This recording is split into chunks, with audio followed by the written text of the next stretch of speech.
Ондай болса қорықсаң, онда Қытай осы жерді тастап көшіп кетейік онда Айға или Марсқа. Не деп сөйлеп отырсың, неге қазақша сөйлемейсің деп Қытайға тиісіп отыр, заңсыз. Ертең сотталады олар. Қытай дегеннен қашпау керек, тұра тұрыңыз, сөз бөлмеңіз. Халықты адастырып Қытайға қарсы қоюға болмайды. Қайта сол Қытайларға көмектесіңіздер сіздер. Оны ұрып соғып, кеше өткенде тиктокта жүрген ана келіп ана ертең қамалдан екеуі. Күл әлем Қытайдың инвестициясына зәру соған таласып жатыр. Көріш тұрған Қытайдан тасымағанда біз енді Италиядан тасимыз бақшаны.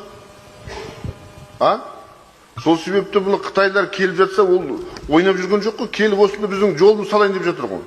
Егерде олардың талабына сай жұмыс істелетін болса, неге жергілікті мамандарды тартпасқа? Тартамыз. Мамандары ғана Қытайлар болады да негізгі жасайтындар. Ал енді қарапайым сол дипломы жоқ, сол қара жұмыс жасайтын жергілікті халықты тартамыз, не істейміз басқа? Егер диплом болса, оны тартайық. Қытайда ақша бар. Қаншама жыл саламыз едік, өзіміздің осы темір жолды. Ешкім салмай қойды ғой. Айланып Қытайға салдырайын деп жатырмыз. Қайта президент пен Си Цзиньпинге рахмет, осы екі елдің арасындағы барыс келісті визасыз режим жасады.